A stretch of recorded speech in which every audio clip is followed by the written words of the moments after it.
तो हेलो बच्चों, आज के वीडियो लेक्चर में हम सब पार्ट 3 को कवर करेंगे, जिसमें से विकिरण हो गया। उसके बाद गर्मी के मौसम में हम हल्की कपड़ा क्यों पहनते हैं, सर्दियों में भारी कपड़ा क्यों पहनते हैं, ये सारे चीज़ों को हम सब देखेंगे। दूसरा पॉइंट है कि यदि बात किया जाए खगोलीय पिंड को, तो खगोलीय पिंड के पास ऊष्मा होती है। जैसे सूर्य ले लीजिए, सूर्य के पास ऊष्मा होता है। सूर्य की ऊष्मा हमारी तक कैसे पहुंच पाते हैं और हम गर्म कैसे हो जाते हैं, पृथ्वी गर्म कैसी होती है ना। इन सारे कंसेप्ट को हम सब पढ़ेंगे आसान भाषा में, वो चीज़ लिखा हुआ है जिसको पढ़ते हुए जाए। ठीक है, तो वीडियो को शुरू करते हैं बिना लाग लपेट के। ठीक, चलिए। यहाँ स्थलीय समीर के बारे में हमने पढ़ चुका था, इसको अब हटाएंगे। हम सब पढ़ेंगे मुन्ना विकिरण के बारे में। विकिरण क्या होता है इसके बारे में देखिए क्या लिखा हुआ है कि जब हम धूप में खड़े होते हैं तो हम गर्माहट अनुभव करते हैं। सूर्य से हम तक ऊष्मा कैसे पहुंचती है? बात सही है कि जब हम धूप में खड़ा होते हैं तो हमें गर्माहट महसूस होती है। सूर्य से हम तक ऊष्मा कैसे पहुंच जाती है भाई, है ना। जबकि ऊष्मा के लिए तो माध्यम की ज़रूरत होती है। ऊष्मा का स्थानांतरण कब होता है? जब उसमें माध्यम की ज़रूरत होती है। तो कैसे पहुँच जाता है, इसका भी एक रोचक सवाल उठता है। तो कहता है यह चालन अथवा संवहन, जैसे ऊष्मा को चलने के लिए माध्यम होती है जिसमें से चालन की विधि प्रयोग किया जाता है, संवहन विधि द्वारा होता है ना। तो द्वारा हम तक पहुंच सकती है, क्योंकि इन दोनों प्रक्रमों में ऊष्मा स्थानांतरण के लिए माध्यम की आवश्यकता होती। बट देखिए, सूर्य से आने वाले प्रकाश अर्थात सूर्य से आने वाली ऊष्मा को हम ना तो संवहन क्रिया द्वारा और ना ही चालन क्रिया, नहीं ना तो संवहन और ना ही चालन क्रिया द्वारा हमें ऊष्मा की प्राप्ति होती। तो होती कैसे? इसके लिए एक विशेष प्रक्रम होता है जिसके माध्यम से सूर्य की ऊष्मा हमारे पृथ्वी तक पहुंचती है। उसको हम क्या कहते हैं? विकिरण के नाम से जानते हैं। अब यहाँ सवाल उठता है कि पृथ्वी एवं सूर्य के बीच कोई माध्यम नहीं है। यहाँ तक कि अधिकांश स्थानों पर हवा जैसी, वायु जैसी कोई कण ही नहीं है ना।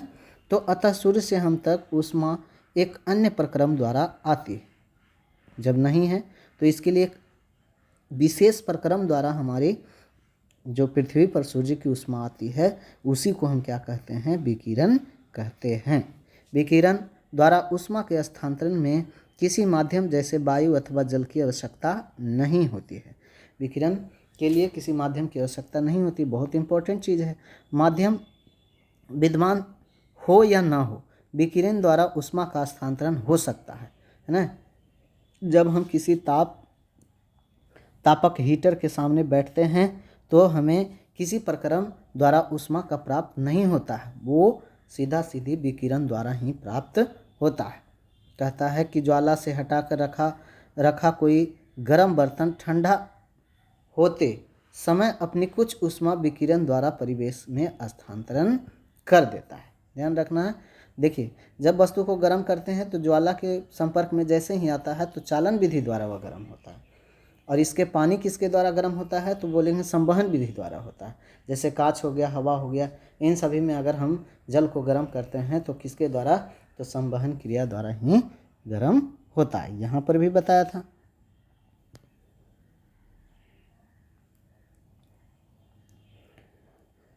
तो ठंडा होते समय अपनी कुछ ऊष्मा विकिरण द्वारा परिवेश में स्थानांतरित कर देता है। वैसा ही हमारा शरीर विकिरण द्वारा परिवेश को ऊष्मा दे देता है तथा उससे ऊष्मा ग्रहण करता है। ऊष्मा भी ग्रहण करता है, विकिरण द्वारा ऊष्मा को दे देता है।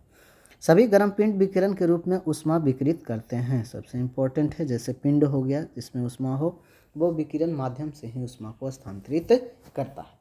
जब ये ऊष्मा विकिरण किसी अन्य वस्तु से टकराते हैं तो उनका कुछ भाग परावर्तित हो जाता है। अब देखिए, सौर बजट आप पढ़ेंगे, जैसे 11th-12th में पढ़ेंगे तो पृथ्वी पर सौर बजट एक चैप्टर है। मैंने मान लिया 100% ऊर्जा वहाँ से आ रही है ऊष्मा, तो किस तरह से विभाजित होती है? जैसे बर्फ़ पर कितना अटकता है ना, वातावरण में कितना अवशोषित होता है, कितना पृथ्वी से टकराता है, टकरा कर कितना ऊष्मा बाहर निकलता है, ये सारे चीज़ आप पढ़ेंगे, है ना। तो अभी तो मैंने क्लास 7th में पढ़ रहे हैं, तो जो चीज़ यहाँ दिया हुआ है उसी के अनुसार हम सब प्राप्त कर रहे हैं। ठीक है, क्योंकि संज्ञानात्मक विकास किसी विशेष रूप से नहीं तो वैश्विक स्तर से नहीं होता, स्थानीय स्तर से लेकर वैश्विक स्तर तक ज्ञान की प्राप्ति किया जा सकता है इन्वायरमेंट के द्वारा, ईवीएस जिसको कहा जाता है। ओके, हो गया। तो सभी गर्म पिंड विकिरणों के रूप में ऊष्मा विकिरित करते हैं। तो जैसे ही सूर्य से ऊर्जा पृथ्वी के विभिन्न परतों से होकर गुजरता है तो वहाँ पर कुछ भाग कहता ऊष्मा के कुछ भाग परावर्तित हो जाता है। जैसे बर्फ़ से अधिक परिवर्तित होता है, बर्फ़ पर जैसे ही सूर्य का किरण पड़ता है तो वहाँ से बहुत अधिक में प्रवर्तित होता है। उसके बाद कुछ भाग अवशोषित हो जाते हैं, कुछ भाग पारगम्य हो जाते हैं। जैसे ही पारगम्य होगा वातावरण से या है ना परत से वायुमंडलीय परत से, तो कुछ भाग हमारी जो पारगम्य होता है उसके माध्यम से ही पृथ्वी पर आती है, तो कुछ पारगम्य हो सकता है ना। ऊष्मा को अवशोषित भाग के कारण वस्तु की ताप बढ़ जाती है। जो अवशोषित होता है ऊष्मा, उसी के कारण किसी वस्तु का ताप बढ़ जाती है। जैसे धूप में अर्थात बाहर जाते समय आपको छाते का उपयोग करने का परामर्श दिया जाता है। ओके, यहाँ तक पढ़ने से आपको समझ में आया कि विकिरण के माध्यम से सौर ऊर्जा हमारी पृथ्वी तक पहुँचती है, जिसका कुछ भाग अवशोषित होगा, कुछ भाग परावर्तित होता है, कुछ भाग प्रागम्य हो जाते हैं।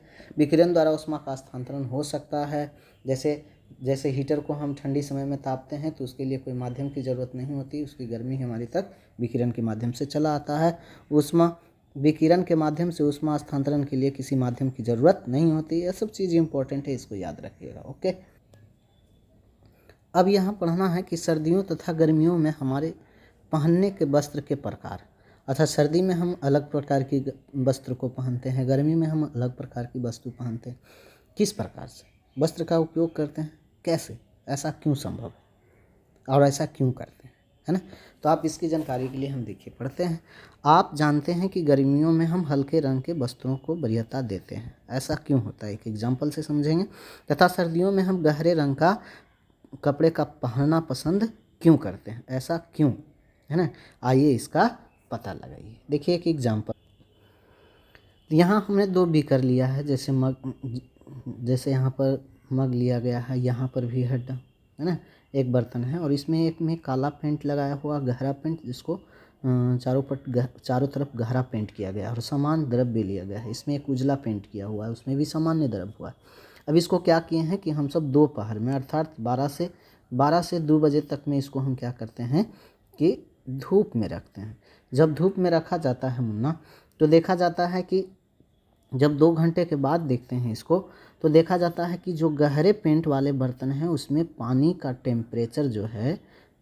टेम्परेचर अर्थात तापमान जो है बहुत अधिक है, और जबकि जो सफ़ेद पेंट वाला है उसका टेम्परेचर माने इसके तुलना में कम है। तो अब पता चलता है, इससे स्पष्ट हो जाता है कि जब हम गर्मी के समय में मोटे कपड़े पहनेंगे तो बहुत अधिक गर्म होंगे। जब अधिक गर्म होंगे तो उससे गर्मी हमको ज़्यादा महसूस होगा, है ना। और ये गर्मी के समय में जब हम ठंडे कपड़े पहनेंगे, माने हल्के कपड़े पहनेंगे, तो उससे गर्मी हमको क्या होगा, कम लगेगा। क्यों? क्योंकि हल्की रंग के कपड़े में गर्मी अर्थात ऊष्मा का अवशोषण कम होता है। स्पष्ट हुआ। तो आपको सर्दियों के मौसम में मोटे कपड़े पहनना चाहिए क्योंकि ऊष्मा का अधिक अवशोषण वहाँ पर होता है, और गर्मी के समय में हल्के कपड़ा पहनना चाहिए क्योंकि ऊष्मा बजट उससे कम अवशोषित होता है। इसीलिए सर्दियों के मौसम में मोटे कपड़े पहनने के लिए पसंद करते हैं और गर्मी के मौसम में हल्के कपड़ा पहनना पसंद किया जाता है और आरामदायक भी होते हैं। ओके, तो आपको पता चला कि जो गहरे रंग वाले बर्तन होते हैं या गहरे रंग के कपड़े होते हैं उसमें ऊष्मा अधिक अवशोषित होती है, जिसके कारण हमें गर्मी ज़्यादा लगता है। अब ठंडे के मौसम में गर्मी चाहिए तो इसमें अवशोषित ज़्यादा ऊष्मा होगा, तो गर्मी चाहिए, तो इसके लिए गहरे रंग के कपड़ों को उपयोग में लाएंगे। आगे अब वहाँ पर जिस क्रियाकलाप से हम देखें तो यह निष्कर्ष निकल सकते हैं कि गर्मियों में सफ़ेद या हल्के रंग के वस्त्र तथा सर्दियों में गहरे रंग के वस्त्र पहनना अधिक आरामदायक क्यों प्रतीत होता है। गहरे रंग के पृष्ठ अपेक्षाकृत अधिक ऊष्मा अवशोषित करता है, मैंने बता दिया, इसलिए सर्दियों में गहरे रंग का वस्त्र पहनना हमें सुखद लगता है। हल्के रंग के कपड़ों ऊष्मीय विकिरण के अधिक भाग को परावर्तित कर देता है, जिसके कारण ये गर्म कम होते हैं, इसलिए गर्मियों में हमें हल्के रंग के वस्त्र अधिक आरामदेह कहलाता है। अब यहाँ समझना है कि एक बॉक्स है, उसमें क्या कहा गया। बॉक्स में कहता है कि हम अपने घरों को ठंडा या गर्म रखने के लिए कोयला या लकड़ी जैसे ईंधन अथवा विद्युत उपयोग करते हैं। क्या ऐसे भवन बनाना संभव है पर बाहर की गर्मी या सर्दी का कोई प्रभाव न पड़े। भवन की बाहरी दीवारों को ऐसा बनाया जाए कि उसके बीच वायु की एक परत बंद हो जाए। ऐसा संभव किया जा सकता है। ऐसे करने की एक विधि है कि भवन निर्माण में खोखली ईंटों का उपयोग किया जाए, ताकि जो कि आजकल उपलब्ध है। कहता है सर्दियों में ऊनी वस्त्र हमें ऊष्मा बनाए रखती है। सही बात है। देखिए, सर्दियों में हम ऊनी वस्त्र पहनते हैं। ऊन ऊष्मा रोधी होता है। ऊन क्या है? ऊष्मा का रोधी, ऊष्मा का सुचालक नहीं होता है। इसके अतिरिक्त ऊन के रेशों के बीच वायु फंसी रहती है, ट्रैप रहती है। यह वायु हमारे शरीर की ऊष्मा को ठंडे परिवेश की ओर विकृत होने से रोकती है। अतः हमें उष्णता अनुभव होता है, अर्थात गर्मी महसूस होता है। मान लीजिए सर्दियों में आपको एक मोटे कंबल अथवा एक के ऊपर एक जोड़कर दो पतले कंबल में से किसी एक का चुनाव करके आप उपयोग करने की छूट है, तो आप इसमें से किसे चुनेंगे और क्यों? यह याद रखिए, दो कंबल के बीच में वायु की एक परत विद्यमान होती है। वायु जैसे ही फंस जाएगा तो इसका मतलब, इसका आंसर है कि जब हमें ऐसी स्थिति आए कि एक मोटे कंबल दे दिया जाए, है ना, और दूसरा छोटे छोटे अर्थात मोटी, उससे हल्की मोटी मोटी दो कंबल दे दिया जाए, है ना, दो कंबल को जोड़कर आपको दिया जाए, तो आप क्या करेंगे कि इस मोटी कंबल के सिवाय आप दो कंबल के वाले ही वस्त्र का चुनाव करेंगे। क्यों? क्योंकि जैसे ही दो परत बीच में आएंगे तो इसके बीच में क्या होता है कि वायु फंस जाता है, जिसके कारण गर्मी अधिक लगती है। उसमें फंस जाती है, जिसके कारण गर्मी अधिक महसूस होता है एक कंबल की तुलना में। अब आपके कुछ यहाँ पर शब्दावलियाँ हैं जिसको मैंने पूरे चैप्टर में पढ़ाया, इसको ध्यान से देखिए आप। अब कुछ प्रमुख शब्दावलियों को हम सब देख लेंगे, है ना। सेल्सियस स्केल क्या है? सेल्सियस स्केल के द्वारा क्या करते हैं कि विभिन्न प्रकार के उपकरणों को, यानी माध्यम से हम विभिन्न प्रकार के वस्तुओं की ताप को मापने की कोशिश करते हैं। जैसे आप देख लेंगे कि ताप मापने के लिए तापमापी एक युक्ति होती है, जिसमें से टेम्परेचर को मापा जाता है। जिसमें से अगर मान लिया जाए तो डॉक्टरी थर्मामीटर अगर देखा जाए तो वे भी ताप मापता है। किसको मापता है? तो मानव शरीर के। प्रयोगशाला थर्मामीटर अलग अलग वस्तुओं को तापमान मापने के लिए अलग अलग प्रकार की तापमापी उपयोग किया जाता है। अधिकतम अगर समय के अनुसार अर्थात मौसम का तापमान मापना है तो उसके लिए अधिकतम और न्यूनतम तापमापी का प्रयोग किया जाता है। ओके। चालन क्या होता है कि जब किसी वस्तु में या जब किसी माध्यम में अगर ऊष्मा का प्रवाह किया जाता है, ऊष्मा दिया जाता है, तो ऊष्मा का जो चालन होता है अर्थात ऊष्मा का स्थानांतरण जो होता है गर्म से ठंडी की ओर, यानी गर्म सिरा से ठंडे सिरे की ओर जाता है, जिसे हम ऊष्मा का चालन कहते हैं। चालक क्या होता है? जिससे ऊष्मा, माने वैसे पदार्थ जिससे ऊष्मा को ऊष्मा होकर प्रवाहित हो सकता है, अर्थात वह पदार्थ जो अपने से होकर ऊष्मा को जाने देता है उसे हम चालक कहते हैं। कुचालक किसको कहते हैं? जिससे ऊष्मा का प्रवाह नहीं किया जा सकता है, उसे हम कुचालक कहते हैं। संवहन क्या होता है? ये कहता है कि ऐसे ऊष्मा का रोधी पदार्थ जैसे जल हो गया, हवा हो गया, ये सब किस प्रकार से गर्म होती है, जबकि ये ऊष्मा का क्या है? रोधी है ना। तो ऐसे पदार्थों को गर्म करने के लिए एक संवहन विधि होती है, जिसके माध्यम से जल एवं हवा गर्म हो जाता है। और जल गर्म होता है तो निचले स्तर वाले पानी गर्म होते हैं जब हम कांच में उसको लेते हैं, और निचले परत वाली गर्म होते हैं तो गर्म होकर वो हल्की होती है तो ऊपर उठता है। तो उसको भरने के लिए ठंडी जल क्या होता है? नीचे आता है। इस प्रकार निरंतर क्रिया होता है, जिसका हम क्या कहते हैं? संवहन। ठीक उसी प्रकार हवा भी होता है। जैसे ही सूर्य प्रकाश नीचे आती है वातावरण में तो टकरा कर परावर्तित होती है, जिसके कारण पृथ्वी की निचली भाग में वायु गर्म होता है और गर्म होकर ऊपर उठता है, जिसको भरने के लिए ऊपर वाली हल्की वायु नीचे आता है। ऐसे क्रिया द्वारा अगर किसी हम वस्तु को गर्म या ठंडा हो रहा है तो उसको हम क्या कहेंगे? संवहन। ऊष्मा का चालन ऐसे हो रहा है तो उसको हम संवहन, अर्थात ऊष्मा ही यहाँ जा रहा है, लेकिन यहाँ ऊष्मा का स्थानांतरण संवहन क्रिया द्वारा, यहाँ स्थानांतरण चालन क्रिया द्वारा। ठीक है, कुचालक समझ गए। अधिकतम न्यूनतम तापमापी क्या है? इसको किसी मौसम के तापमान मापना है तो इसके प्रयोग किया जाता है। ऊष्मारोधी क्या होता है? प्लास्टिक और लकड़ी ऊष्मा का रोधी हो सकता है।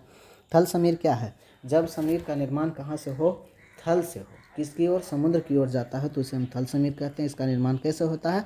सेम वही संवहन क्रिया द्वारा। जब ऊष्मा बजट समुद्र पर पड़ता है और पृथ्वी पर एक ही समय में पड़ता है तो पृथ्वी बहुत जल्दी गर्म होता है और बहुत जल्दी ठंडा होता है।